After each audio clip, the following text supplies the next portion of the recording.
Hai, bismillahirrahmanirrahim. Assalamualaikum warahmatullahi taala wabarakatuh. Alhamdulillahirabbil alamin wassalatu wassalamu ala asyrafil anbiya'i wal mursalin wa ala alihi washabbihi ajma'in. Subhanaka la ilma lana illa ma 'allamtana innaka antal alimul hakim. Rabbi shrah li sadri wa yassir li amri wahlul 'uqdatam min lisani yafqahu qawli.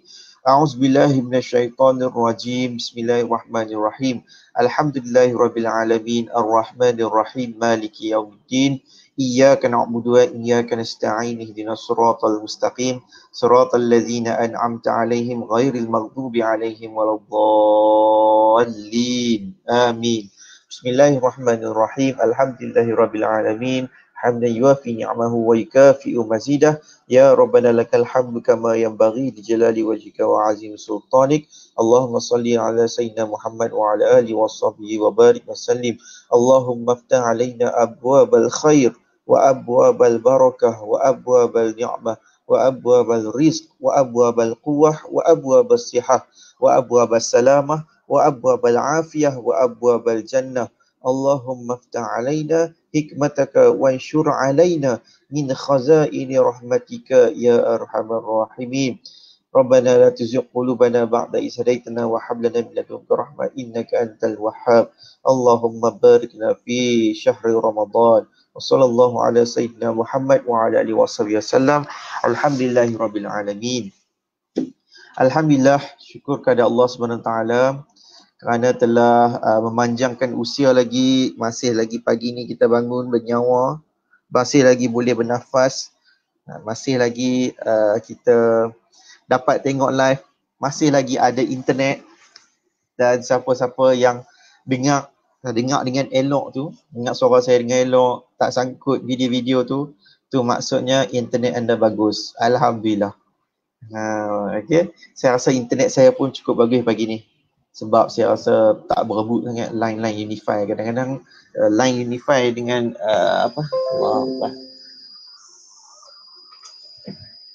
line Unify ni kadang-kadang dia sangkut sebab kita satu line taman tu, mungkin dia ada banyak orang pakai, kan.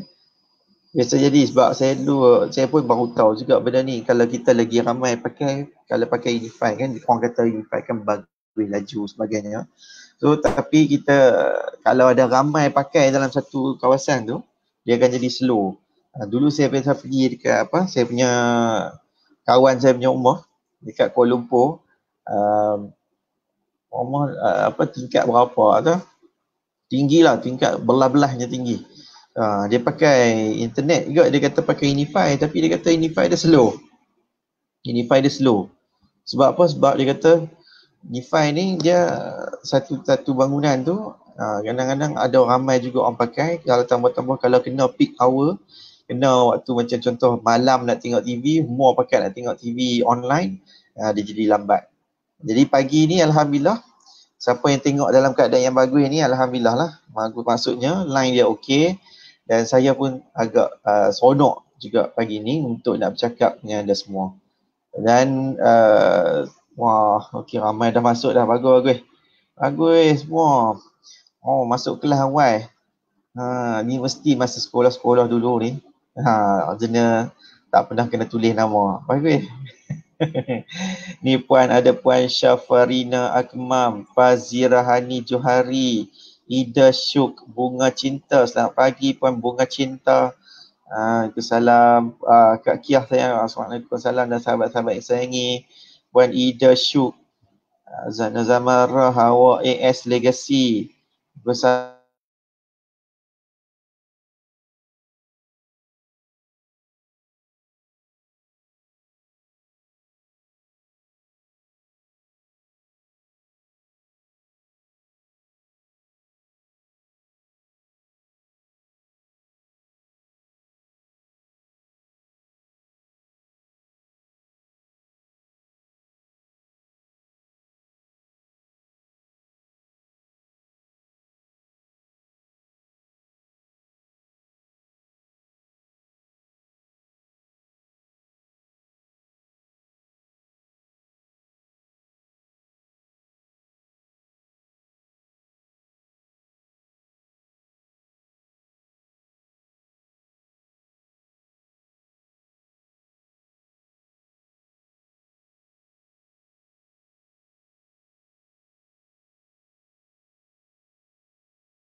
Hai kembali.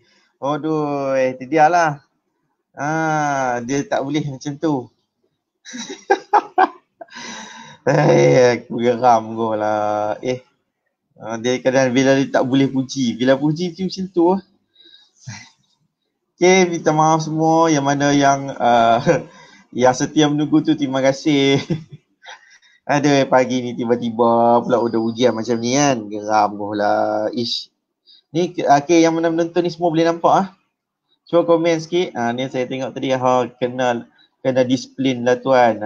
Kena disiplin. Bagus. Kadang-kadang kita ni disiplin ni macam tu lah kan. Kita nak bentuk ni agak susah sikit. Okay. Alright. So apa topik kita pagi ni? Topik kita pagi ni adalah nak berkaitan dengan satu mesej saya dapat semalam. Macam tu. Bila kita jadi peguam ni, kadang nak tidur pun kita dapat mesej. Jadi daripada seseorang dia bertanyakan tentang apa gitu, dia tak tahan dengan sikap suami, kemudian dia lari keluar daripada rumah. Dia lari keluar daripada rumah, jadi dia tak tahu nak buat apa. PD okey tuan, bagus PD Port Dickson lama. Port Dickson ke Padang Dadu ke apa PD kadang-kadang singkatan boleh jadi juga. Orang kata asal mana KL, Kuala Lipih pun boleh jadi juga kan. US kat mana? Ulu Selangor. Jadi kita tengok dalam ni anda boleh nampak elok ke? Cuba komen sikit semua yang menonton ni. Boleh ke no? Okey. Apa yang menjadi satu isu semalam, saya dapat mesej daripada seorang wanita yang bertanyakan mengenai apa dia punya keadaan, mana dia lari keluar daripada rumah sebab dah tak tahan dengan sikap suami. Jadi bila kita baca lagi panjang, rupanya dia tak tahan satu perkara lagi sebab dia duduk bersama dengan mertua. Mak mertua. Jadi mak mertua ni kadang-kadang dia biasalah orang ni kan, dia tak boleh nak tahan duduk itu, jadi dia ada tekanan. Bila ada tekanan macam tu, kemudian dia pilih untuk lari keluar daripada rumah. Okey, jadi bila lari keluar daripada rumah, so dia tanya apa dia nak buat. Kadang-kadang macam tu kan, kalau kita dah kongsi banyak kali pun cerita, bila seseorang ni dia melalui situasi dalam keadaan mungkin dia takut, kadang-kadang dia mungkin rasa dalam keadaan dia tak tahu nak buat apa, dia blank. Dia blank langsung, aku nak buat apa ni. Kadang-kadang dia terlintas satu perkara, Tuan Fahmi. Dia tahu itu, dia mesej, dia PM. Jadi ada banyak macam tu PM. So tak apa, kadang-kadang saya punya staff saya Ika, dia akan bagi tahu bos ni ada orang PM, bos ni ada orang ni. Dia akan maklum kepada saya. Dan mungkin anda semua ingat saya yang jawab PM semua tu kan, ada saya punya staff saya Ika yang akan reply. Dan Ika pun adalah salah seorang peguam lah, cuma bila sepanjang ni pun dia tak boleh nak buat perkongsian lah, sebab dia pun duduk kat tempat lain kat rumah. So nanti insyaAllah bila dah okey nanti ni, mungkin dia pun akan membuat perkongsian juga lepas ni. Alright. So bila kita nak cerita pasal keluar rumah, bila kita cerita pasal lari keluar daripada rumah, banyak orang dia tak tahu dia nak buat apa, sebab dia rasa macam dia dah tahu dah tindakan dia tu, dia rasa macam dia tahu tindakan dia tu salah. Siapa ada pernah fikir macam tu? Kadang-kadang mungkin dia buat keadaan macam tu kan, dia rasa macam aku kena lari keluar pada rumah ni, tapi kalau aku keluar saat gini aku rasa macam aku nusyus pula, aku rasa macam benda ni tak betul pula. Siapa yang pernah ada rasa macam tu? Puan Dalilah Ilah, Waalaikumsalam. Ainul Habibullah, Waalaikumsalam, suara jelas. Okay. So yang ni adalah satu kita panggil ketakutan normal, ataupun perasaan yang bercampur baur. Kadang-kadang dia takut tapi sebab dia rasa macam serba salah, saat dia rasa macam betul ke tak aku nak buat macam ni. Jadi dia pilih untuk keluar daripada rumah dan kemudian dia tak tahu nak buat apa. Padahal dia memang ada satu benda, kalau tidak takkan dia nak keluar daripada rumah. Dia keluar sebab dia dalam keadaan tekanan. Jadi dia tanya apa yang dia patut buat. Ni saya nak bagi tahu kepada anda yang mungkin mengalami situasi tersebut ataupun mungkin seseorang yang pernah dengar anda mungkin pernah dengar dia ataupun dia cerita kepada anda kisah dia lari pada rumah tapi dia tak ada apa lagi. Maksud saya dia tak ada lagi filekan kes, dia tak ada lagi bercerai ke dengan suami dia tak ada macam tu. Jadi dia ada keadaan dia lari keluar daripada rumah tapi dia tak tahu nak buat apa-apa. Saya nak sampaikan cerita ni kepada orang tersebut. Okay, alright. So, saya membenarkan untuk tanya soalan. Saya ingin insyaAllah saya akan petik satu soalan. Okay. Dan selebihnya, kalau tak sempat saya nak jawab soalan tersebut, insyaAllah siapa yang belum join lagi boleh join dalam grup Tanya Tuan Fahmi. Dalam grup tersebut saya memang jawab soalan saja. Saya memang banyak kongsi sikit, kemudian banyaknya saya tanya soalan. Okay. Anda dipersilakan untuk join dalam grup tu kalau anda nak masuk lah. Dan saya mengalu-alukan untuk anda masuk tersebut. Okay, ni saya buat lah. Okay, alright. So apa yang saya nak ceritakan, apa tindakan dia yang pertama yang perlu bagi seorang wanita yang dia rasakan dia ada tekanan. Okay, bila dia rasa dia ada tekanan untuk keluar daripada rumah, iaitu dia mestilah yang pertama sekali, dia mesti buat satu perkara yang paling penting sekali, iaitu dia kena buat nama dia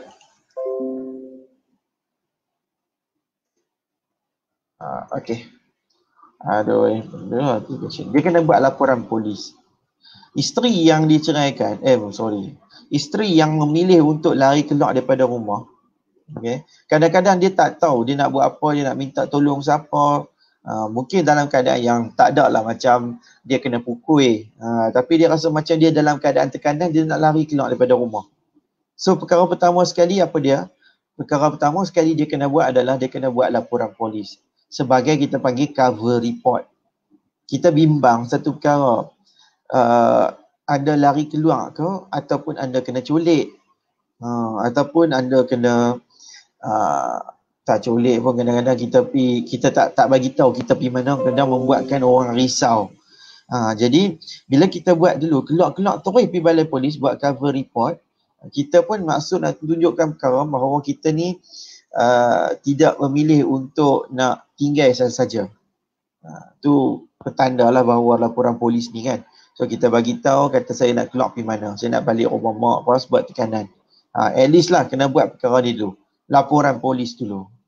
Okay, sebab ini adalah satu perkara ataupun proses yang mana kita perlu untuk nak cover dulu. Kadang-kadang kan bila kita keluar macam tu, kita tak buat apa-apa, kemudian suami yang pergi buat laporan polis. Suami buat dulu, dia kata saya buat laporan ini, nak buat laporan polis sebab isteri saya lari keluar pada rumah.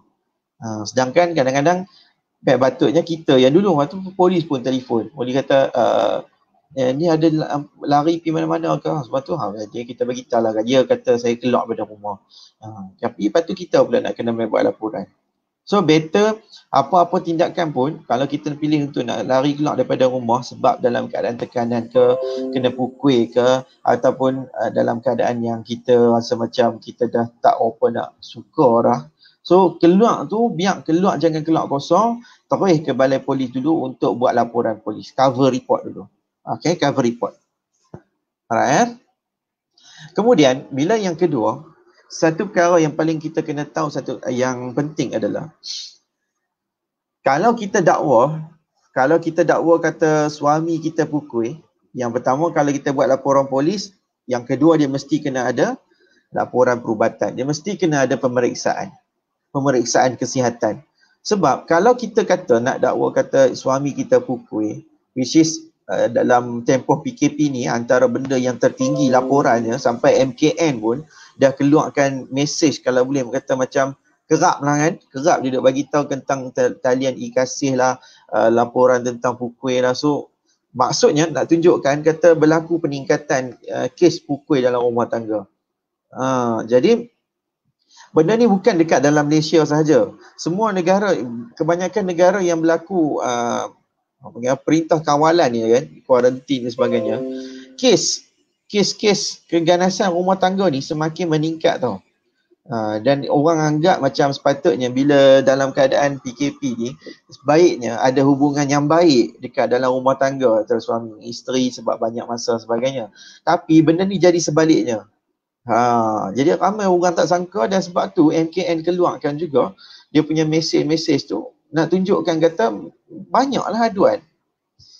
Jadi bila ada, kalau macam contohlah kita nak dakwa kata suami kita pukul, pertama sekali buat laporan polis, kalau keluar pun buat laporan polis. Yang keduanya kalau pukul kena buat laporan perubatan. Okay, medical report. Alright. Tu kalau pukul. Kalaulah kata tak kena pukul, tekanan saja. Okay. Kalaulah dalam keadaan tekanan saja, apa yang paling penting adalah kita kena telefon lah, kalau boleh at least lah kan, telefon kepada tu yang MKN bagi tu, talian kasih ke apa-apalah hak yang macam boleh membantu kita. Tapi for sure yang bagusnya talian kasih tu lah. Okay.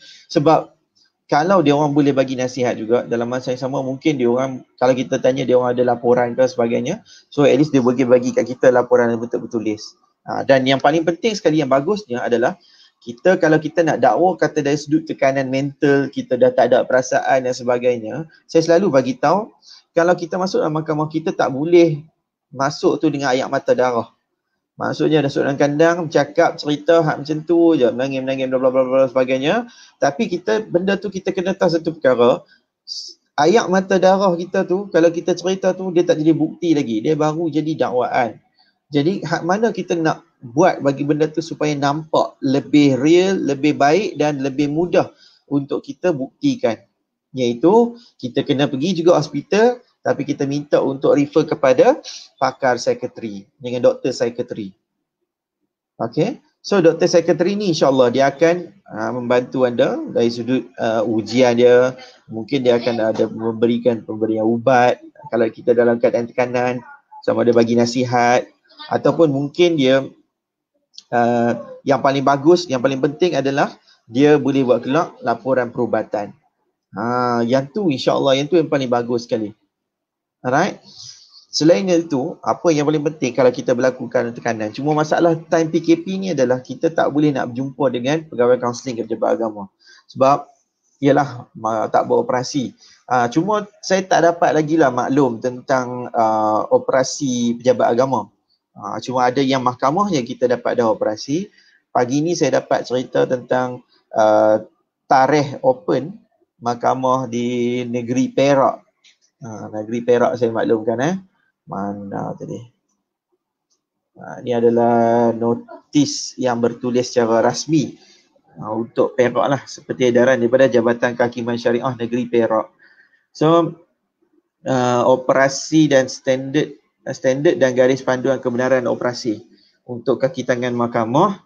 Jadi pergerakan ni akan dilakukan pada bila operasi dia ni. Mana?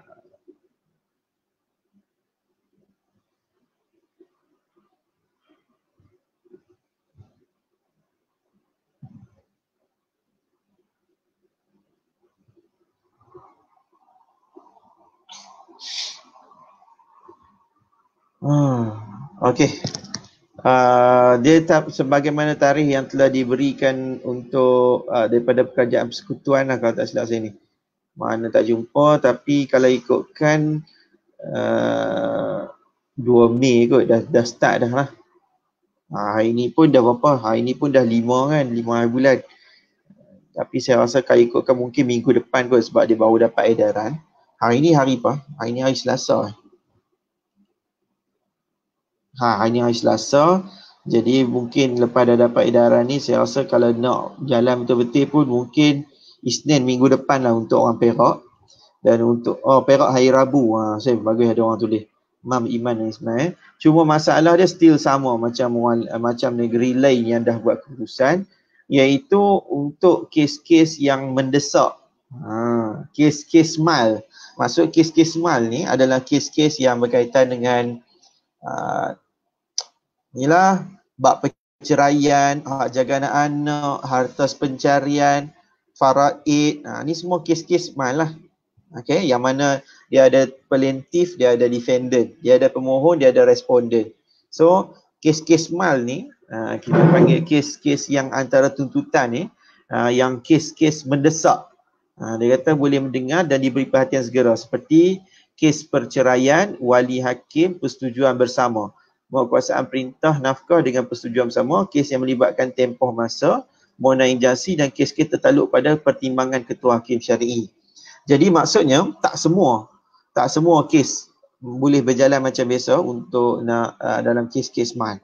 Maksudnya kalau macam contoh ada kes yang baru macam cerita kata keluar daripada rumah ke sebagainya ni, nak mohon perceraian secara fasah, saya rasa mungkin tak akan boleh. Tapi kalau macam kes-kes perceraian tu atas persetujuan bersama, maksudnya dua-dua bersetuju nak cerai-cerai elok, insya-Allah yang tu boleh. Ni untuk kes kat Perak. Dan bagi kes jenayah pula, kes yang tangkapan yang perlukan pada jaminan. Untuk kes-kes yang dah start dah, maksudnya yang mungkin time PKP ni dia tarikh dia tu kena tarikh PKP ni jadi tertangguh. Jadi yang kena sambung perbicaraan, dia kena dapat kelulusan dulu daripada hakim. So yang tu mahkamah yang akan tentukan dulu. Jadi kalau untuk kes-kes baru, kes-kes yang disifatkan mendesak oleh hakim, barulah boleh. Majlis suluh tak Puan Laili, dia tak bagi tahu lagi macam tu. Okay. So senang cerita lah. Kalau kes-kes yang ada persetujuan bersama, especially macam kes perceraian yang ada persetujuan bersama, ataupun nafkah yang ada persetujuan bersama, itu mungkin akan lebih diutamakan berbanding kes-kes yang akan melibatkan kepada perbicaraan. Gitulah senang cerita. Alright. So saya percaya yang ni Perak dah keluarkan perkelinding, dan semalam saya dah dapat yang Penangnya pun mungkin akan ada lagi pendetailan SOP dia tu, tapi saya percaya mungkin akan lebih kurang sama. Begitu juga dengan Kedah, Perlis dan negeri-negeri yang lain. Kebanyakannya tak semua dia open 100% macam back to normal macam sebelum ni. Belum lagi. Dan kes JKP, Jabatan Kuasa Pendamai pun belum tentu lagi. JKP ni kan dia ada proses yang dengan pejabat agama ataupun mungkin ada orang tengah tu kan. Yang tu tak ni lagi. Yang saya percaya adalah kes-kes yang dimaksudkan yang berkaitan dengan persetujuan bersama. Dua-dua setuju nak bercerai. Dua-dua setuju nak bercerai tu, yang tu lebih yang tu boleh diutamakan oleh hakim. Okay. Dan saya tak tahu lagi apa yang detailnya tu, kita mungkin akan tunggu lagi. InsyaAllah mesti akan ada lagi lah dia punya ni. So bagi seseorang yang saya nak teruskan kan, bagi seseorang yang ada masalah berkaitan dengan dia tak tahu nak buat apa perkara tersebut, bila dia dalam keadaan tekanan, dia pilih macam tu. Jadi yang pertama sekali saya kata buat laporan polis. Yang keduanya dia mesti kena buat laporan perubatan untuk berjumpa dengan sekretari ke, ataupun kalau macam habis mudah lah kan, dia telefon tu IKASih tu. So IKASih tu at least dia boleh membantu anda untuk bagi nasihat dan sebagainya. Kalau dia boleh buat kelak laporan, yang tu lebih baik. Right?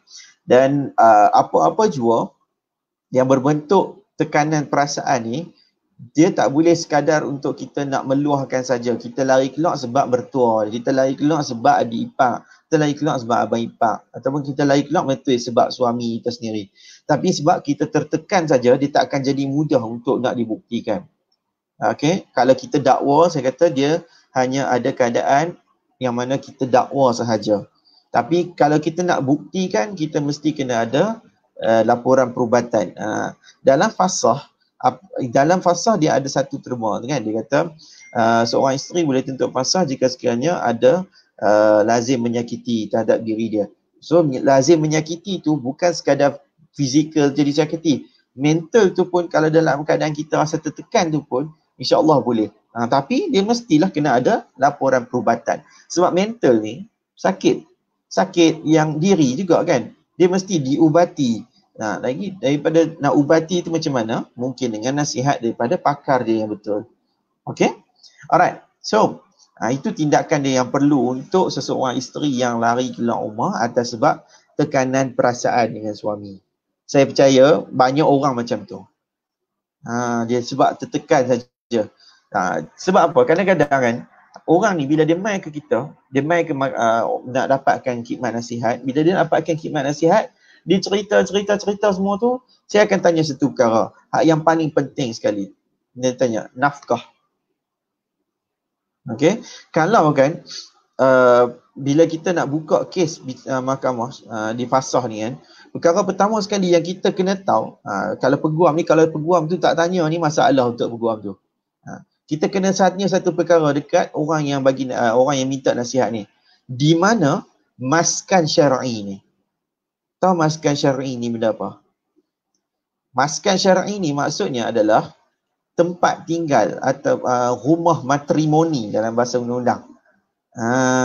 Apa benda tu maskan syar'i ataupun rumah matrimoni ni? Maskan syar'i.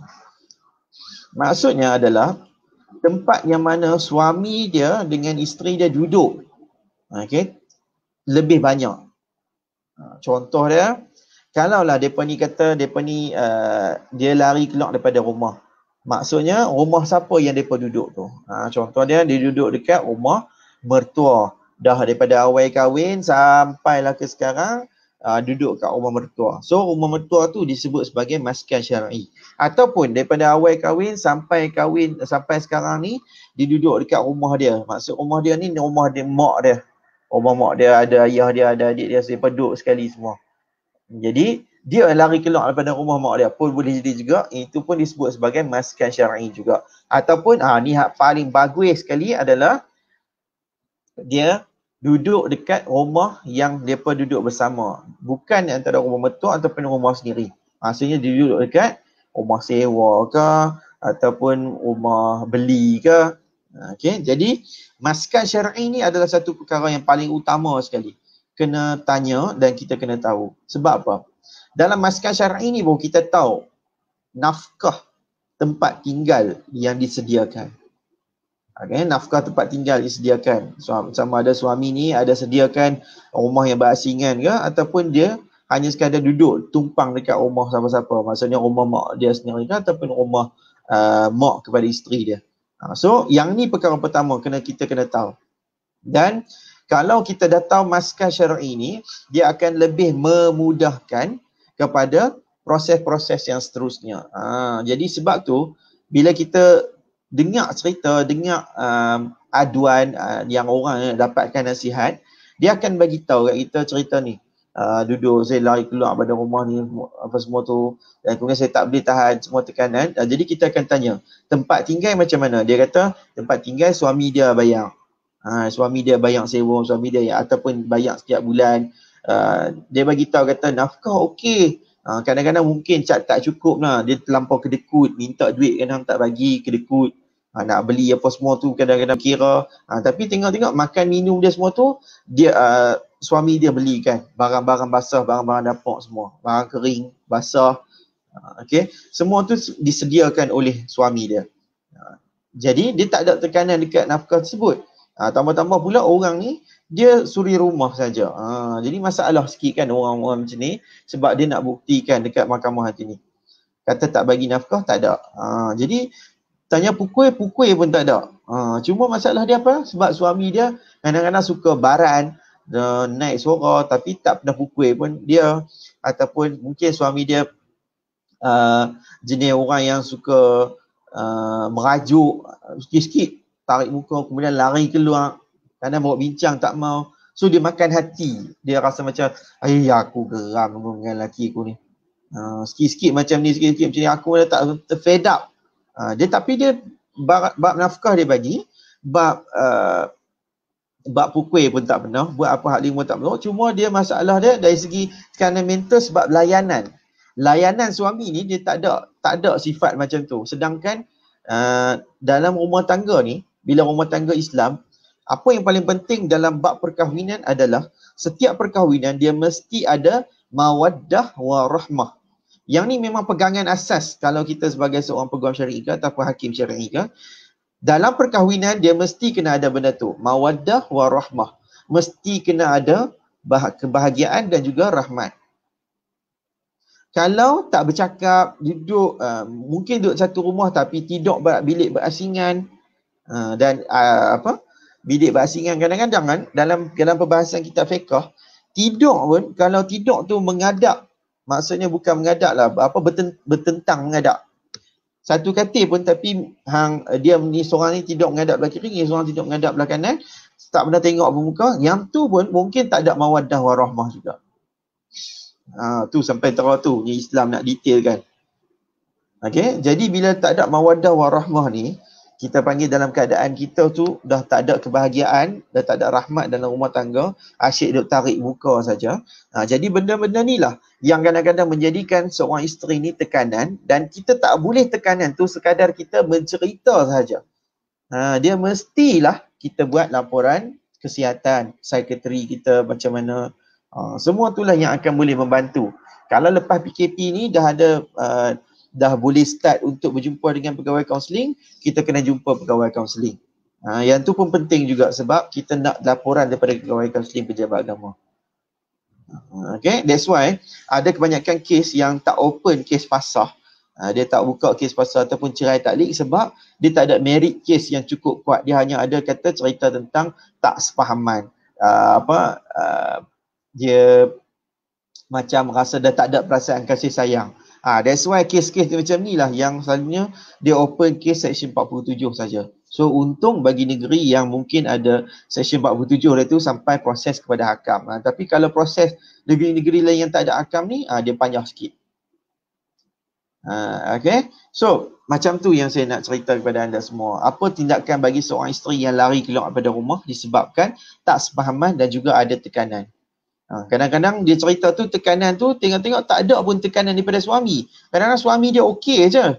Tapi sebab dia tekanan dengan mak mertua, tekanan dengan kakak ipar, kadang-kadang tekanan dengan adik ipar, macam tu.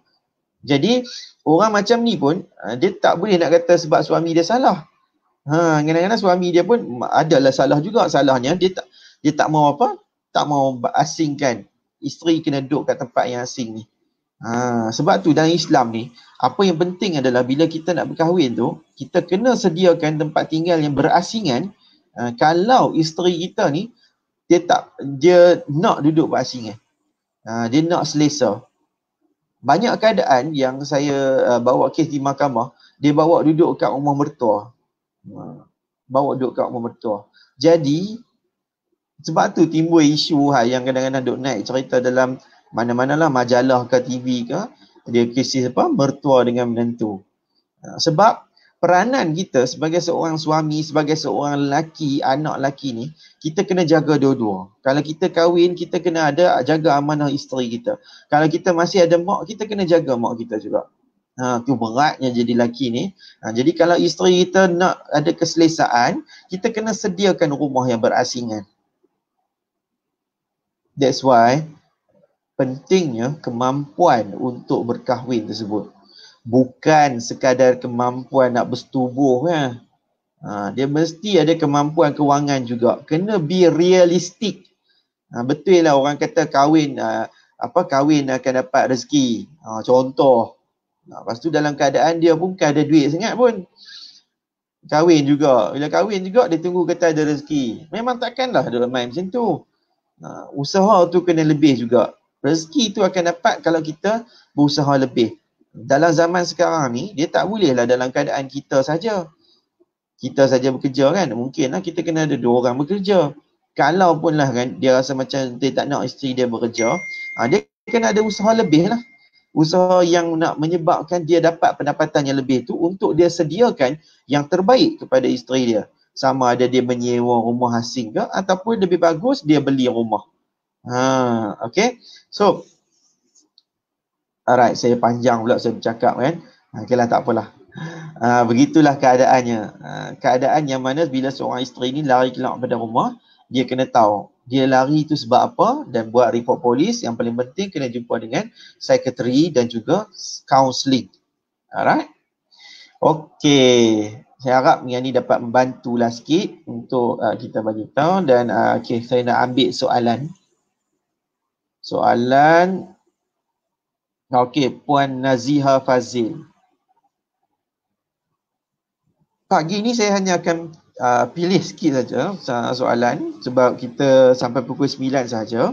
Dan saya kata sekali lagi, kalau anda nak saya jawab soalan yang banyak, yang lebih dekat dengan anda semua tu, why not you join sekarang grup FB Tanya Tuan Fahmi.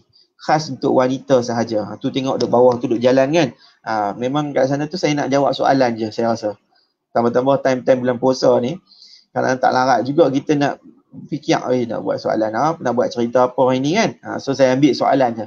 Kat situ saya nak jawab soalan-soalan saja supaya anda lebih mudah faham kat situ. Okey. Tapi pagi ni insya-Allah saya akan ambil juga soalan dan saya cuma akan choose saja, right? Assalamualaikum tuan. Waalaikumsalam Puan Naziha.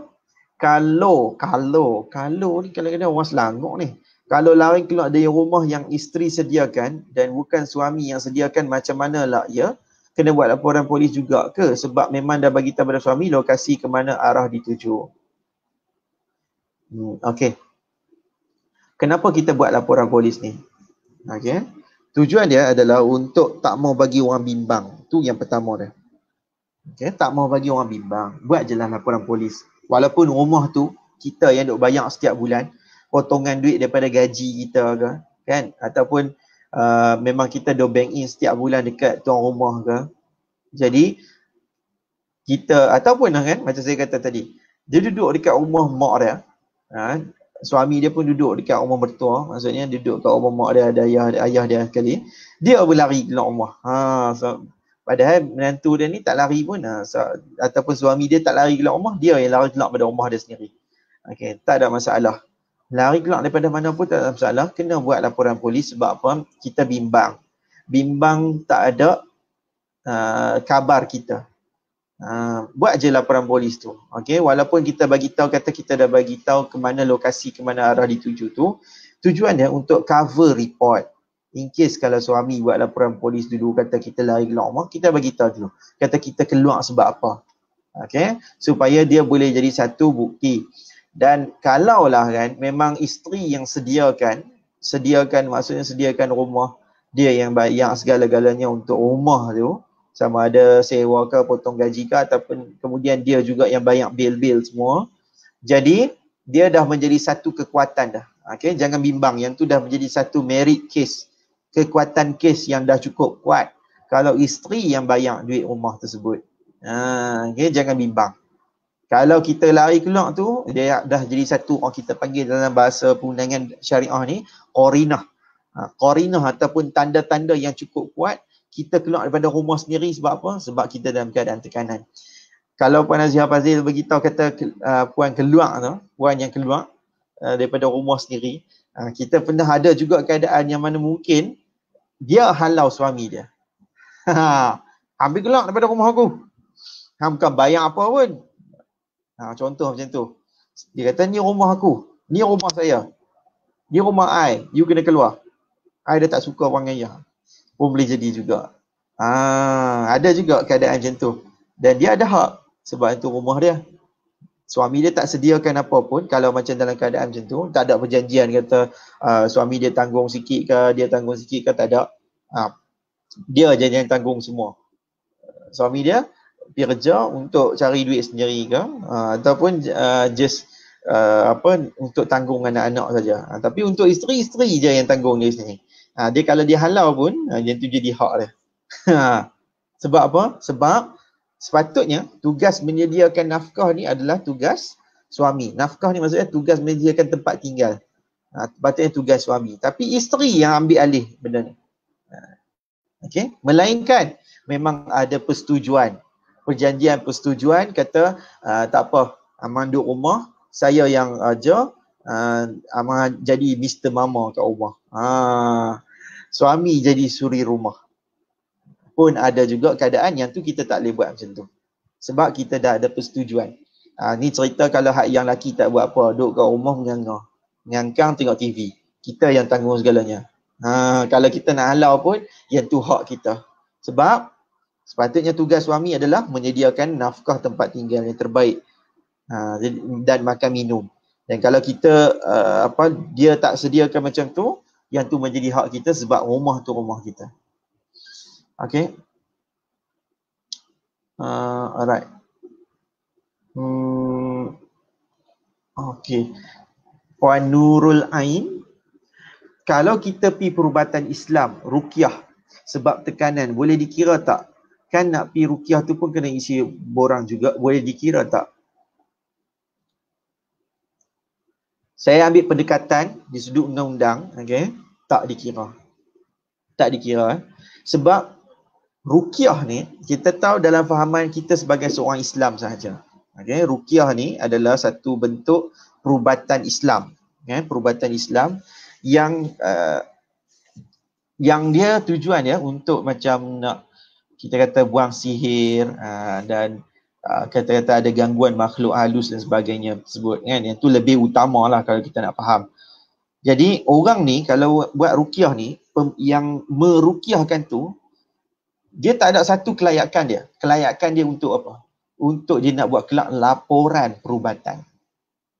Kalaulah dia menulis kata sokongan kata ada ruqyah tu, dia tak dikira sebagai laporan perubatan. Siapa yang boleh mengeluarkan laporan perubatan? Tak lain tak bukan doktor. Okey? Macam contoh, kita ambil analogi yang mudah dulu sekarang ni. Okey, analogi dia. Saya peguam. Contoh saya peguam, anda cerita masalahnya pun boleh faham kan? Tapi ada seorang lagi juga yang mungkin dia faham juga cerita-cerita pasal peguam ni, tapi dia tak ada kelayakan untuk bawa kes di mahkamah. Siapa? Contoh dia macam ustaz-ustaz yang bukan ada tauliah peguam syar'i ke, ataupun pelajar chambering ke, student chambering ke, mungkin dia tahu juga macam mana cara nak buat saman dan sebagainya, nak buat bicara, tapi dia tak ada lesen, dia tak ada kelayakan untuk masuk ke dalam mahkamah. Faham? Ataupun siapa lagi? Apa lagi ya? Student yang belajar undang-undang. Contoh, dia mungkin boleh cerita bab ni semua, tapi dia tak ada pengalaman dan juga dia tak ada kemampuan untuk masuk ke dalam mahkamah sebab dia tak ada tauliah lagi. Begitu juga macam dekat laporan perubatan Islam. Laporan perubatan Islam, dia mungkinlah dia bagi tahu kata dia ada laporan ruqyah. Tapi itu adalah laporan ruqyah, bukan laporan perubatan yang diiktiraf oleh undang-undang. Jadi, apa yang kita kena buat adalah, dalam bab perubatan Islam ni, boleh jadi sokongan kepada laporan perubatan. So, macam mana pun kena ada laporan perubatan tu juga. Okay? Isi borang saja tak kira. Laporan perubatan yang valid di sisi undang-undang adalah laporan perubatan di hospital. Lebih baik hospital kerajaan. Okay? Saya dah bagi tahu banyak kali dah. Kalau perubatan Islam untuk nak cerita kata ada gangguan sihir semua tu, yang tu hanya boleh dikira sebagai sikit sahaja. Apa-apa kalau kita ada tekanan yang lain.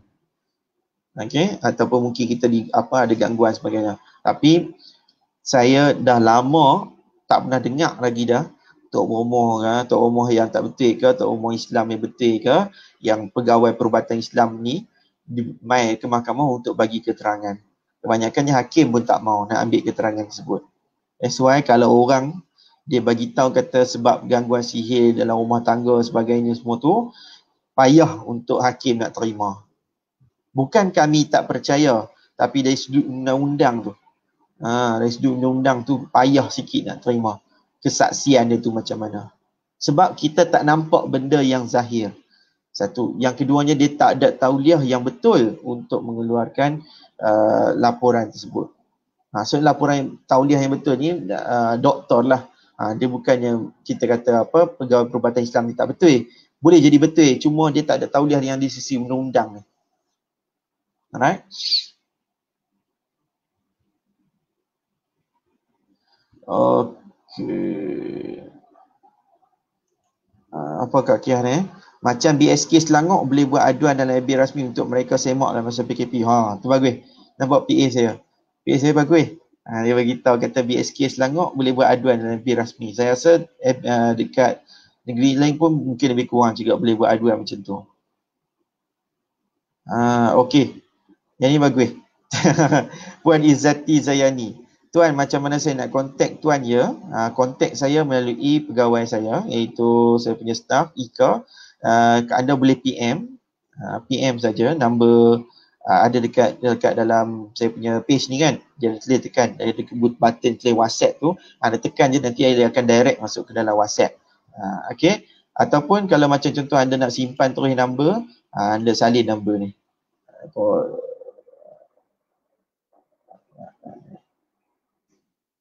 Okay. Ni number yang WhatsApp tersebut. 019-737-2389. Sekali lagi 019-737-2389. Okay. So yang ni anda boleh berhubung dulu dengan Puan Ika. Ika akan guide anda apa yang perlu anda lakukan. Alright. Dan insyaAllah anda boleh terus WhatsApp je, bagi tahu nama, tempat tinggal, dan terus je bagi tahu apa masalah dia. Okay, insyaAllah nanti Ika akan bagi tahu saya apa benda yang kita nak bantu anda sebenarnya. Alright. Kalau lah macam handset rosak dan sebagainya, ni saya bagi lagi alternatif lain. Anda boleh kita panggil ni. Sebenarnya banyak orang guna macam ni je. Anda boleh email. Siapa tak ada email? Semua orang ada email. Kalau dia tak ada email, dia takkan boleh tengok live ni. Sebab app dia melalui Facebook kan. Siapa nak buat Facebook mesti kena masukkan email. Tak ada lagi pihak yang tak buat email. So anda boleh emailkan masalah anda tersebut. Bagi tahu, Assalamualaikum, saya nama apa, tinggal di mana, saya ada masalah, bagi tahu apa cerita panjang-panjang. Email ni nak karang panjang mana pun tak apa. Panjang, nak buat gambar pun boleh. Nanti saya tengok. Okay, alright.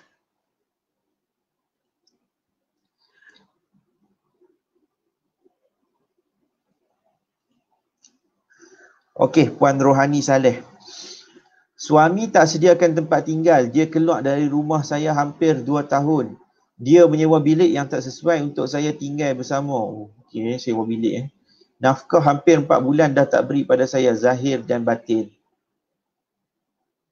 Suami tak sediakan tempat tinggal, dia keluar dari rumah saya hampir 2 tahun. Kalau dia lari keluar tinggalkan puan, kemudian dia sewakan bilik saja, kemudian nafkah hampir 4 bulan dah tak bagi, zahir duit wang ringgit dan sebagainya tu, saya percaya puan ada merit case yang sangat-sangat kuat. Seriously sangat-sangat kuat. Okay, cuma batin tu je. Batin tu mungkin boleh juga untuk nak jadikan bukti, sebabnya dah 2 tahun dia lari keluar, maksudnya mungkin dah 2 tahun dah tak duduk bersama. Kalau untuk nafkah batin dengan nafkah zahir, merit dia lain-lain.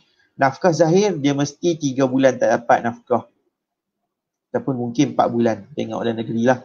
Kemudian kalau untuk nafkah batin, kalau kita tak dapat setahun, maksudnya last kita bersetubuh dengan suami kita tu, katakanlah ni bulan apa, 5 bulan 5 2020, last 5 hari bulan 5 2019, contoh macam tu. Yang tu baru dikira setahun kan. Setahun tak dapat nafkah batin, yang tu baru boleh buat dakwaan kata tak dapat nafkah batin. Nafkah zahir saja 4 bulan ataupun 3 bulan. Kak Kia pun tak bagi anak menantu duduk sekali. Bagus, sebab kita kena bagi ajak untuk mereka duduk berdikari. Kata nak menikah, nak duduk apa, nak belajar untuk survive kan. Tapi masalah juga sekarang ni, hak survive ni, lagi masalah kita mungkinlah kan. Saya selalu dapat cerita macam ni. Orang tua kata, aku dah nak pelepah hampa. Nak pelepah hampa pandai-pandai sendirilah. Biar aku nak berehat, aku nak belajar, aku nak mendalami ilmu agama, nak belajar baca Quran sebagainya ni. Itu sebagainya. Tengok-tengok bila dah kahwin anak pula dapat anak. Anak tu pula pitala main kat kita pula. Banyak kan hak jadi macam tu. Kita pula nak kena tolong jaga anak. Jadi pengasuh pula dah. Dulu dah pengasuh mereka kecil-kecil. Bila mereka dah besar, kita pun dah tua, kita pula nak kena mengasuh anak mereka pula. Sebab zaman dah berubah sekarang ni. Kerana tekanan hidup, tekanan kewangan. Jadi kalau kita nak bantu juga, bagus. Tapi kalau kita nak ambil upah pun lagi bagus. Berbaloi lah sikit kan, duduk rumah jaga cucu, dapat upah jaga. At least bagus lah. Yalah, kadang-kadang kan, kita juga yang nak kena tanggung. Ada saya punya klien saya tu, kalau saya kongsi dengan anda semua, klien saya ni, dah lah dia jaga cucu dia. Jaga cucu dia, dia pula hak yang nak kena apa? Dia pula hak yang nak kena beli susu bagai semua ni. Bapak pada anak tu tak ambil tahu apa pun. Pampers pun tak beli, susu pun tak beli. Kadang-kadang dia main beli pun dia bagi satu tin tu lah untuk sebulan. Kalau orang yang tak pernah buat susu ni, kadang-kadang dia tak tahu. Macam saya pun, kadang-kadang saya beli 3-4 kotak untuk sebulan. Itu kadang-kadang orang dia tak pernah jaga anak, dia tak tahu. Sebab kesian. Saya kesian sangat kalau orang tua-tua dia kena jaga anak tu kan. Sepatutnya kita, sebab tu saya kata, hari tu saya bincang kan, saya duduk sembang dengan, buat live dengan YB Afif. Dia beritahu kata apa, dan kita kena merancang. Kadang-kadang orang ni dia tak merancang. Sekali lega sikit, baik sikit hubungan, coy seorang. Lagi bergaduh, kemudian baik coy lagi seorang. Saya ada macam tu. Siapa dulu lah, lama masa saya dekat Kulim dulu tu, ada macam tu. Dia kata sampai bergaduh semua tu. Tu mak dia duk cerita lah, kata depa ni bukan boleh. Dulu tengok bergaduh bukan main, teruk sampai kena pukul apa. Lepas tu sekali laki dia pujuk lagi, coy baby seorang. Tu dalam keadaan dia kata tak mampu. Kadang-kadang kita kena merancang dari sudut perancangan keluarga. Jangan sampai satu tahap kita macam dekat China. Dulu saya pernah pergi China, saya pernah dapat satu fakta ni. Dia kata dekat China, satu rumah, satu family dia hanya ada satu orang anak sahaja. Sebab dia pun merancang. Kalau ada lebih daripada tu, keluar lagi seorang, anak yang kedua, dia kena bayar cukai.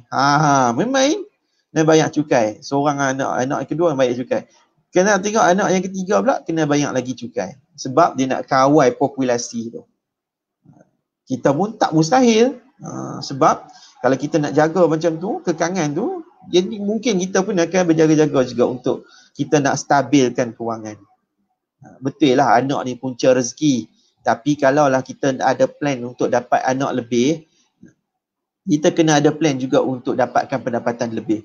Saya kesian kat orang tua-tua yang duk kena jaga cucu dia. Dia kena jaga cucu dia lagi. Dan dalam masa sama, nenek dengan Tok Wan ni lah yang duk kena buat segalanya.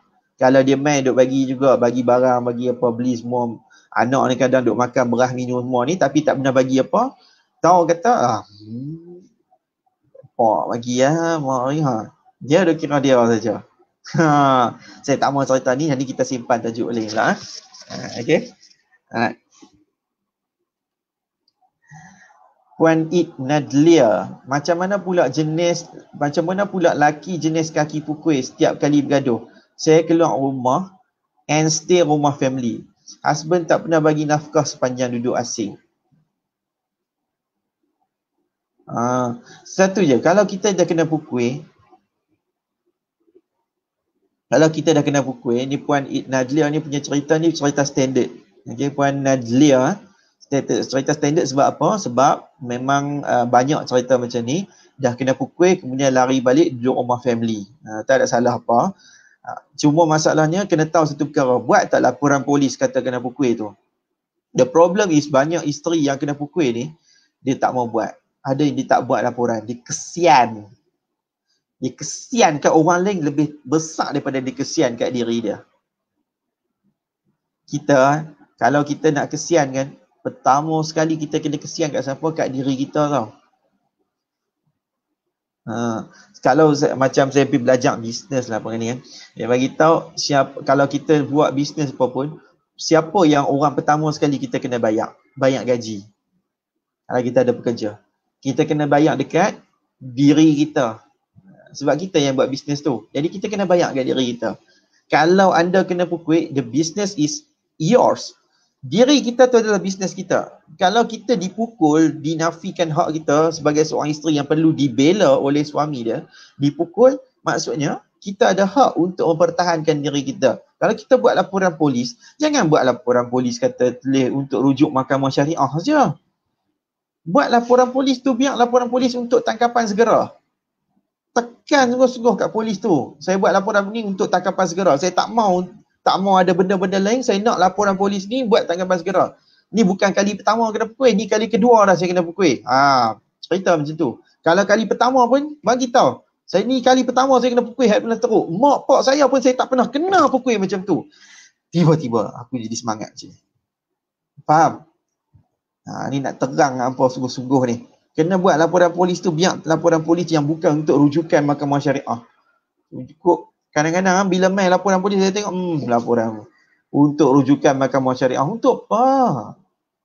Jangan macam tu. Tu sebab saya buat e-book tu, nak bagi tahu bukti ni macam mana kita kena sediakan hak betul. Faham? Jadi that's why perkara pertama sekali kalau kita nak buat laporan polis, mindset kita laporan polis tu untuk tangkapan segera. Kemudian serah kat polis nak tangkap ke, nak buat siasatan ke, apa-apa pun biar dia buat. Kita ni yang pertama sekali kena buat laporan polis yang nak suruh buat tangkapan ni. Sebab dia dah menafikan hak kita. Kita dah terlindung di sisi undang-undang. Seseorang suami ke, seseorang mana yang lain ke, kalau pukul diri kita ataupun menyentuh diri kita tanpa dengan kerelaan kita, dia jadi satu kesalahan. Menjadi satu kesalahan. Di sisi undang-undang. Boleh diambil di bawah undang-undang sivil. Kalau kita isteri dipukul, ada akta keganasan rumah tangga. Seorang isteri yang dipukul ni adalah satu bentuk keganasan dan satu jenayah di bawah mahkamah sivil. Mahkamah syariah untuk apa? Untuk buat perpisahan. Faham? So, kalau kata kita kena pukul, make sure ada laporan polis, dan yang pentingnya laporan polis dia mesti kahwin bersama laporan perubatan. Laporan perubatan dengan laporan polis ni seiring dan sejalan. Seindah bunga. Jadi mestilah kita kena ada laporan polis dan juga laporan perubatan. Kalau nak dakwa kata kita dipukul setiap kali bergaduh. Kalau dia nak kata apa, dia pun kena pukul, dia lah buat laporan. Biarkan dia juga. Kalau dia buat laporan pun juga, biar. So nanti biar polis yang pertimbangkan macam mana. Okay. So make sure adalah bagi tahu juga kat family members macam mana. So biar ada family members yang mempertahankan hak kita. Okay. Sebab itulah soalan-soalan macam ni lah yang saya suka sangat-sangat. Sebab itulah soalan Puan Nadlia ni lah yang menyebabkan saya buat e-book tu. Sebab dia tak tahu, ramai orang dia tak tahu apa persediaan dia nak buat. Banyak kali dah saya bagi tahu. Okey, saya nak ambil soalan last dah pukul 9 dah. Jika lari keluar dari rumah sewa setahun lalu bersama anak-anak, belum tutup fasah. Lari sebab suami baran, tak kerja, tak bagi nafkah. Suami ada datang pujuk lepas bulan, tapi keluarga isteri halau kerana marah dengan apa yang anak mereka lalui. Isteri nekat tak mahu bersama lagi. Dah setahun, apa patut wanita itu buat? Apa patut wanita itu buat? Wanita itu perlu pilih antara dua. Pilih antara dua. Nak kiri ke kanan? Nak syurga ke nak neraka? Ni pilih antara dua. Iaitu pilih nak teruskan lagi hidup macam tu ke, menderita sepanjang masa, tak bahagia, suami dah tak ambil tahu apa-apa, dah tak dapat nafkah, kita pun duduk maki-maki setiap hari, memang kita tak tenang sebagainya, bahagia pun tidak, dah tak ada mawaddah warahmah dah. Kita pilih macam tu ke? Ataupun kita pilihlah untuk kebahagiaan diri kita sendiri dengan berpisah. Kita yang menentukan. Tak ada orang lain boleh bagi keputusan. Kalau nak buat fasah, kena tengok dengan peguam. Rujuk. Sebab kes fasah ni adalah kes berkaitan dengan perbicaraan. Jadi dia mesti melalui peguam, kena ada prepare saman dan sebagainya ni. Kita kena tengok macam mana bentuk merit case yang nak kena buat ni. Dia bukan simply isi borang. Yang ni bukan kahwin. Kahwin bolehlah pergi isi borang, pergi pejabat agama, tulis nama. Siapa nama perempuan, siapa nama bakal pengantin lelaki, siapa nama wali sebagainya, tu isi borang boleh lah. Yang ni pergi mahkamah dia bukan boleh isi borang macam tu lah. Dia mesti kena sediakan saman. Jadi mesti kena tahu apa keputusan yang terbaik kita nak buat. That's why apa yang penting adalah persediaan. Persediaan untuk kita nak buat tu. Macam mana kita nak menyediakan bukti yang terbaik. Okay. Alright. Sebab itulah Puan Mia Saidin yang tolong tanya, mungkin tanya bagi pihak orang lain dan Puan Nadlia dan yang lain-lain yang tanya tadi ni. So saya kata setiap kali saya bagi tahu perkara yang paling penting untuk seorang isteri tu buat keputusan, sama ada dia nak pisah ataupun nak teruskan. Kalau dia nak berpisah, dia kena ada persediaan juga. Kalau dia nak teruskan perkahwinan juga, nak cuba selamatkan pun dia kena ada persediaan juga untuk dia prepare. Mungkin apa yang akan berlaku di hadapan, kita tak tahu. That's why saya tak henti untuk fikir, dan itulah yang menyebabkan saya buat e-book ni. 16 bukti fasah. Rugi kalau orang yang tak mendapatkan lagi benda ni, e-book ni. Sebab saya dah buat berdasarkan pengalaman saya. Nampak kat bawah tu, daripada pengalaman sebenar penulis. Pengalaman saya, bukti-bukti yang macam mana untuk kita prepare. Sebab kalau macam kisah yang kita duk tanya-tanya semua tadi ni kan, anda fikirkan mungkin akan ada orang kata macam fasah ni dia pernah lalui, dia kata dia senang dapat. Tapi ada juga yang banyaknya yang kena reject, yang kena tolak. Ditolak oleh mahkamah sebab tak ada bukti yang cukup kuat. Dia tak bersedia daripada awal bukti mana yang terbaik untuk diri dia. Yang itulah persediaan yang kenapa saya duk sentiasa bagi tahu kepada anda ni. Okey, dan siapa yang nak memiliki e-book ni, saya masih lagi bagi anda peluang untuk dapatkan e-book ni. Nanti dekat wall page tu, page saya tu, dekat muka depan tu akan ada dah link tersebut. Anda boleh klik saja link tersebut. Ataupun kalau siapa-siapa yang rasa lebih canggih sikit tu, anda kalau nak buat macam nak bayar ni kan, secara QR code ni, anda boleh buka handset anda. Buka handset, kalau ada kan macam iPhone tu, dia boleh tengok dekat tu tulis QR code. Just scan saja. Kalau rasa macam tak tahu lagi pun, at least ambil gambar aja. Apa ni? Ataupun ambil kamera, buka kamera, tangkap je gambar ni. Kamera tangkap gambar ni, insya-Allah nanti anda tahu. Okay? Alright. So ni saya nak bantu anda untuk dapatkan e-book ni, dan insya-Allah dia akan menjadi persediaan, dia akan menjadi sentiasa peneman anda. Duduk dalam handset peneman. Jadi apa-apa, okey, ada benda ni. Bagi tahu benda ni nak buat apa. Dia dah tahu dah. Ini bukti ke tak? Ready. Apa jua keadaan kita kena bersedia. Kalau kita dah nak hujan, kita nak tahu mesti kita nak prepare, nak bersedia apa? Sebab takut air masuk dalam rumah, kita kena tutup tingkap. Betul? Kalau kita nak keluar rumah, kita kena bersedia apa? Pakai baju hujan ke, pakai payung. Persediaan kita tu perlu. Okay. Sebab tu antara persediaan yang paling penting adalah persediaan untuk kita memiliki ilmu pengetahuan. Itulah yang menjadi kekuatan ataupun tonggak kepada seorang wanita. Okay, itu saja. Dah pukul 9 dah. Saya mohon ampun dan maaf kalau ada soalan yang saya tak ambil. Tapi soalan-soalan ni, siapa-siapa yang nak tahu, siapa-siapa yang nak saya jawab soalan lagi ni, anda boleh masuk dalam grup Tanya Tuan Fahmi tu. Free. Yang mana yang masih belum ada lagi, boleh join dan hanya jawab soalan sikit saja, insya-Allah dapat masuk automatik. Insya-Allah kalau tak ada pun saya akan untuk approve masuk dalam grup tersebut. Okey, khas untuk wanita saja. Semua dalam grup tu wanita semuanya positif. Semua pakai tanya sebab semua nak belajar. Semua orang ada masalah yang mungkin dia nak tahu benda ni, semua tu untuk upgrade diri dia, nak tambah ilmu, nak tambah nilai dalam diri dia, dia boleh masuk dalam grup tu. Setiap kat situ saya akan jawab soalan. Sebab hari petang pukul 2 saya akan live dekat situ. Okay. So saya jemput untuk anda yang masih belum masuk untuk masuk dalam grup tersebut. Okay. Alright, itu saja. Saya mohon ampun dan maaf terpaksa mengundur diri. Akhir kata, majulah sukan untuk negara. Wabillahi taufiq wal hidayah. Assalamualaikum warahmatullahi taala wabarakatuh.